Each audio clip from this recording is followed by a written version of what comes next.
Sie machten sich durch das Gedränge auf zur Bühne. Wieder bahnten sie ihren Weg in Schlangenformation.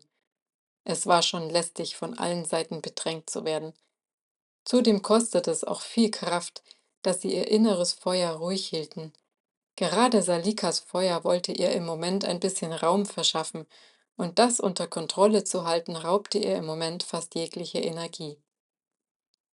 Der Terraner nahm sie an der Bühne in Empfang und führte sie hinter einen Vorhang. Dort trafen sie auf die drei Waterlei. Salikas Blick traf den von dem Blauauge, worauf es ihr den Magen umdrehte. Sie musste sich schon wieder übergeben. Irgendwas war anders an ihm, so als wäre er Wasser durch und durch. Shani verbrannte das Erbrochene wieder, und Ardea legte Salika eine Hand auf den Rücken, da Salika sich vor Übelkeit geplagt weiter nach vorne beugte.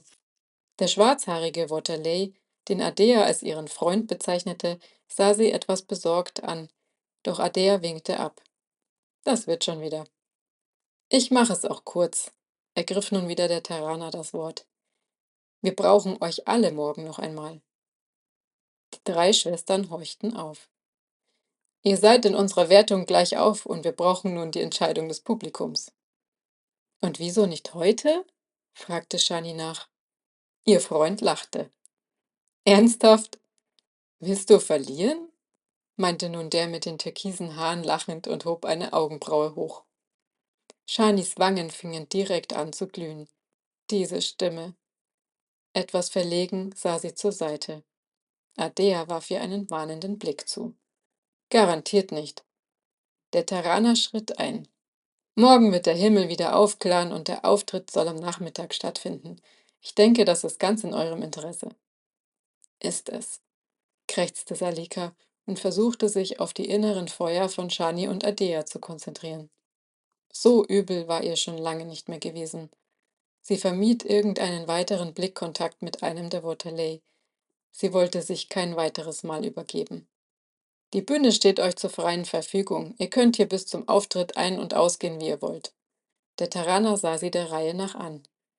Habt ihr noch Fragen? Das heißt aber für uns, dass die Bewertungskriterien von heute für morgen irrelevant sind, oder? Wollte Shani wissen. Richtig, es entscheidet allein das Publikum. Der Terraner sah sie an. Da es keine weiteren Fragen mehr gab, bat er sie noch hinter der Bühne zu warten, bis er dem Publikum das weitere Vorgehen angesagt hatte. Gebt euch nicht so viel Mühe. Ihr Freund lehnte sich entspannt an den hinteren Bühnenrand. Ihr werdet sowieso verlieren. Das entscheiden wir morgen, giftete Ardea zurück, worauf er nur lachte. Das entscheiden eben nicht ihr, sondern das Publikum, und da sind wir eben im Vorteil. Salika warf ihm einen kämpferischen Blick zu.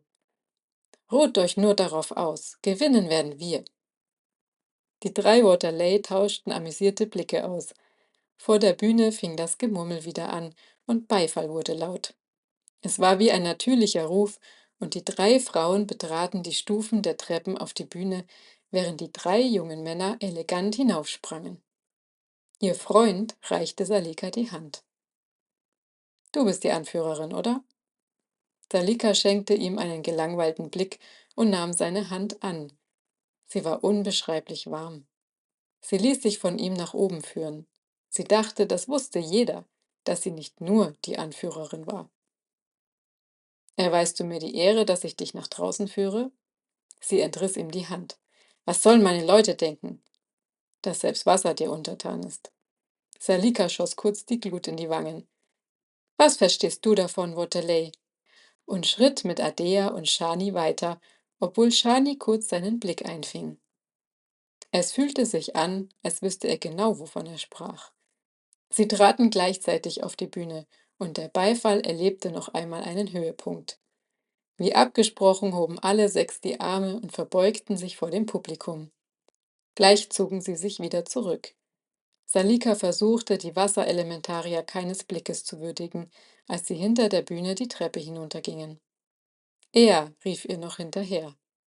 Es regnet immer noch. Salika hielt kurz inne. Sie war nahe der absoluten Erschöpfung. Doch diese Blöße konnte sie sich vor dem morgigen Wettstreit nicht geben. Sie warf ihm ein herausforderndes Lächeln zu und verschwand mit ihren Schwestern aus der Halle.